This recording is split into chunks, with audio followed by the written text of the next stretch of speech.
All right, engineers, you guys have done some really cool things. How'd that tower go?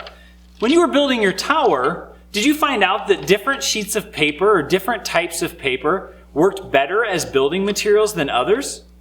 I know in my junk mail, I had lots of paper that was pretty stiff and hard, which made really good supports for my tower. Some of the other paper that was more flimsy didn't quite work as well. Did you know that different tapes have different properties? Some tapes work better than others. Some are more sticky, some are thicker, and some of them just kind of help build a little better. Different materials have different properties or things that make them what they are. And all materials work really good or not so good for different tasks that we want to do for them. If you're going to play a baseball game, you're going to use a baseball that's round, right? A square baseball doesn't work very well when you're playing a baseball game. So I thought, how cool would it be if we started looking at some kind of materials and did some testing to see what this material can and what the material can't do. So I thought about something that might be fun would be bubbles.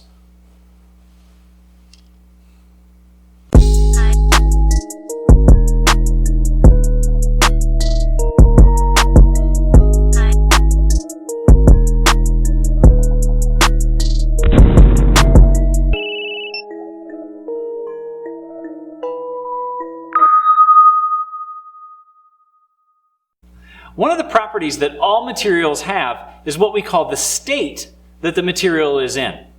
There are 3 different states that I want you to know about. The first one's actually called a solid. If you look, I have a ball here. This ball is a solid. It actually it is a thing that I can touch, I can feel. It actually has a shape. Now that ball is different than this ball right here. This one has a different shape, a different color, but at least it's a solid. I can touch it and it has a definite shape. Solids have definite shapes. Even though they're different balls here, they bounce differently, they do have a shape. And anything that's a solid always has a shape. Okay? It fills up space and it has a definite shape. Now that's different than what we call a liquid. A liquid actually takes the shape of whatever container it's in. If you look at this, I've got a flask here with some red liquid in it, and you can see that the liquid falls to the bottom, and it's just some water. It falls to the bottom, and it makes up the same shape as the bottom of the jar.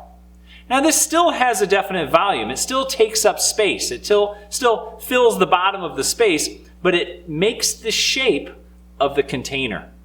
If I take this and take the same liquid and put it in a different container, it now has a different shape. It looks like it's a little higher, it's a little smaller, but it does also fills the bottom of the container. It has a definite volume, but it doesn't have a shape. It fills the shape of whatever container it's in.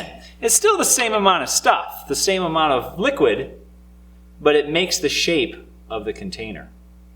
So we have a solid. Solids have a definite shape. I can't fit the solid in this container because the shape won't let me do that. Liquids don't have a shape. They take the shape that the container is, the bottom of the container.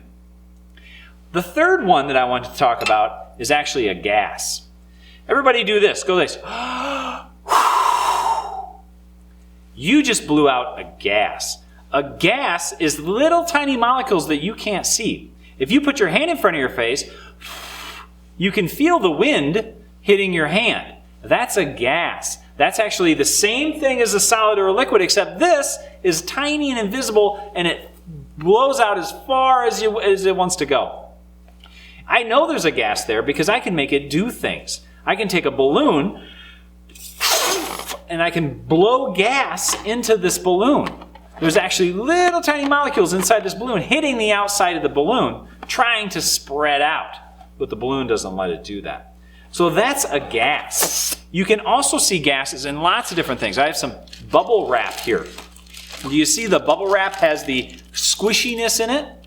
Inside there is a gas. It's actually not a liquid. It doesn't fall to the bottom and be kind of wet and squishy like this. It's not a solid because it isn't solid and has a solid shape.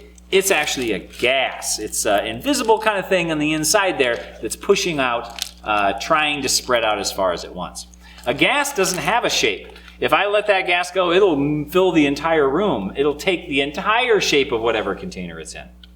So we have solids, we have liquids, and we have gases. Now, what does this have to do with our bubbles? All right, here's my situation with bubbles. So I've got bubbles, I got all these things, and then I go, and I can make some bubbles. So let's see if we can't figure out what are solids, what are liquids, and what are gases in these bubbles. What in my situation here, in my setup here, is a solid? Well, did you say the cup? The cup is a solid. The cup keeps a shape. It has a shape that holds this bubble fluid. What about the wand? Is the wand a solid? The wand is also a solid. It has a shape as well, and it doesn't really change. What's a liquid in this situation? What in here is a liquid? Well, the bubble solution is this bubble stuff right here. The watery bubble stuff. It's got soap, it's got a little thing called glycerin in it, and it's got a lot of water. That's a liquid. Do you see how it takes the shape of the bottom of the container? That's a liquid. So where here is the gas? Well, the gas is inside the bubble. I blew gas, air is gas, I blew it through the wand, and that put air inside the bubble. So in our situation with bubbles, we have solids, like the glass and the wand, liquids, like this liquid solution, and we have a gas.